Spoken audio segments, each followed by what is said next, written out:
नमस्कार. तनुजाज रेसिपीजमध्ये तुम्हा सर्वांचं स्वागत आहे. तर आज मी अतिशय टेस्टी अशी रेसिपी आणि उन्हाळ्यामध्ये तुम्ही आवर्जून बनवून बघा. ही रेसिपी अतिशय टेस्टी लागते आणि अगदी लहानांपासून मोठ्यांपर्यंत सर्वांना आवडेल अशी रेसिपी आहे. तर आज मी रोज सिरप आहे तर त्याच्यापासून सरबत बनवणार आहे. तर सर्वात आधी तर मी 1 लिटर दूध घेतले, त्यातलं अर्धी वाटी दूध एका साईडला काढलं होतं. दूध गरम करण्यासाठी ठेवलंय आणि जे अर्धी वाटी दूध बाजूला काढलं होतं तर त्याच्यामध्ये मी साधारणतः 1-2-3 चमचे इतकी दूध पावडर घेतली आहे आणि ती छान मिक्स करून घेते, कारण डायरेक्टली जर अशीच टाकली तर त्याच्या गाठी होतील. त्यासाठी मी ते पहिल्यांदा मिक्स करून घेणार आहे आणि दूध आपलं जोपर्यंत गरम होते तर तोपर्यंत त्यासाठी आपल्याला एक जेली बनवायची आहे. तर जेली प्रीमिक्स आहे माझ्याकडे, त्याच्यापासूनच मी जेली बनवली आहे सरबतमध्ये ऍड करण्यासाठी. तर ऑप्शनल आहे, नाही टाकली तरी पण चालेल. तर मुलांना तर अशा नवीन नवीन वेगवेगळ्या काही ना काहीतरी डेकोरेटिव्ह गोष्टी असतील तर त्या आवडतात, म्हणून मी थोडंसं वेगळं बनवलं आहे. तर जे पॅकेट होतं त्यावर दिलं होतं त्याप्रमाणेच मी ही रेसिपी केली आहे. तर अर्धा लिटर पाणी घेतलंय, म्हणजे कपने 2 कप घेतले, 250 ml चा कप आहे. त्यानंतर त्यामध्ये जे 2 पॅकेट्स होते त्याच्यामध्ये तर ते मिक्स केलेत. थोडंसं चमच्याने ते मिक्स करून घेतलंय आणि त्यानंतर ते गॅसवर ठेवून थोडंसं मिक्स केलं. त्याच्यामध्ये जे पावडर आहे तर ते पूर्णपणे विरघळेपर्यंत आपल्याला मिक्स करून घ्यायचंय. तर एक 2-3 मिनिटच आपल्याला हे गरम करून घ्यायचंय आणि ते गरम होतंय तोपर्यंत दूधही बऱ्यापैकी गरम झालेलं आहे. आता हे जे मिश्रण होतं आपण दूध पावडरचं बनवलेलं तर ते ऍड करायचंय. खूप जास्त घट्ट असं नाही बनवायचं, थोडंसं दाटसर असं झालं पाहिजे. तर त्यासाठी आपण दूध पावडर टाकली, त्याच्याऐवजी थोडंसं कॉर्नफ्लॉवर टाकलं तरी पण चालेल किंवा कस्टर्ड पावडर असते व्हॅनिला फ्लेवर्सची तर ती पण चालेल. तर दूध आहे तर ते थोडंसं दाटसर होतंय. तर जेली आहे तर त्याचं मिश्रण तयार आहे.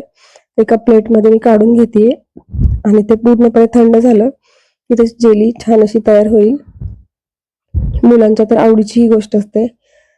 तर आणि सरबतामध्ये टाकल्यानंतर थोडंसं दिसायला पण छान दिसतं आणि टेस्टला पण छान लागतं सरबत. तर बघू शकता दूधही छान उकळलंय. जर तुम्हाला जास्त गोड बनवायचं असेल तर याच्यामध्ये 2-3 चमचे इतकी साखर टाकली तरी पण चालेल. तर रोज सिरप जे आहे तर त्याच्यामध्ये साखरेचं प्रमाण आहे, त्यामुळे मी जास्त साखर नाही टाकलेली.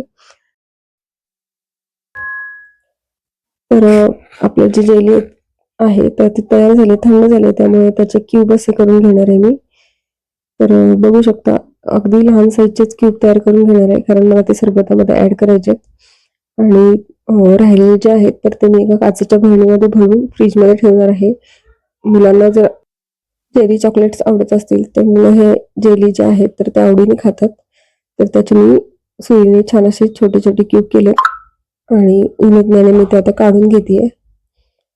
तर बघू शकता तुम्ही छान असे क्यूब आहेत आणि सॉफ्ट असे क्यूब जेलीचे तयार आहेत सरबतामध्ये ऍड करण्यासाठी.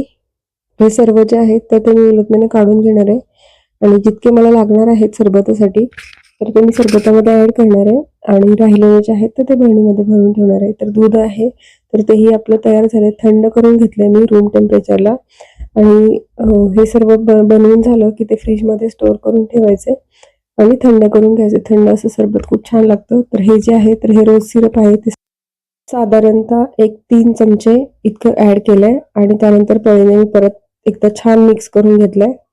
तर बघू शकता तुम्ही त्याचा रंगही खूप छान आलेला आहे. तर गुलाबी रंगाचं असं सरबत आहे रोज सिरपचं, तर ते तयार आहे. आणि त्याच्यानंतर त्यामध्ये जेली आहेत तर त्या मी थोड्याशा जेली ऍड करते आणि ग्लासमध्ये सर्व केल्यानंतर परत एकदा छान अशा डेकोरेट करण्यासाठी मी जेली थोडेसे ऍड करणार आहे. तर हे जे आहे दूध तर हे गरम दूध होतं ते रूम टेम्परेचरला केले, मी थंड करून घेतले आणि त्याच्यानंतर त्याच्यामध्ये हे सर्व जे आहे तर ते ऍड करते. त्यानंतर त्यामध्ये साधारणतः 1-2 चमचे इतका सब्जा आहे भिजवलेला तर तो ऍड केलाय, कारण उन्हाळ्यासाठी अगदी थंडगार असं सरबत आहे आणि पोटाला थंडावा देण्यासाठी आपल्याला त्याच्यामध्ये सब्जा ऍड करायचा आहे. तर त्याने खूप छान टेस्ट येते. तर बघू शकता तुम्ही वरून मी थोडेसे जेली सर्व केलेत. अतिशय टेस्टी असं रोज सरबत आहे, तर ते तयार आहे. जर आजची रेसिपी तुम्हाला आवडली असेल तर रेसिपीला नक्की लाईक करा, कमेंट करा, शेअर करा आणि तनुजाच रेसिपीला सबस्क्राईब केलं नसेल तर नक्की सबस्क्राईब करा आणि बेल आयकॉनवर क्लिक करा, जेणेकरून येणाऱ्या ज्या नवीन नवीन रेसिपीज आहेत तर त्याचे नोटिफिकेशन तुम्हाला सर्वात आधी मिळतील. तर बघू शकता दिसायला तर इतकं सुंदर दिसतंय आणि सर्वात शेवटी पण त्याचा रिव्ह्यू आहे, तर तो मीराने दिलाय लगेच पिऊन. तर सर्वांना आवडेल अशी ही रेसिपी आहे. तर उन्हाळ्यामध्ये यावेळेस तुम्ही ही रेसिपी एकदा नक्की ट्राय करा. साधी, सोपी, सिंपल अशी रेसिपी आहे आणि तुम्ही वेगवेगळ्या फ्रुट्सचे सिरप पासून तुम्ही हे सरबत बनवू शकता. तर रेसिपी नक्की ट्राय करा. धन्यवाद.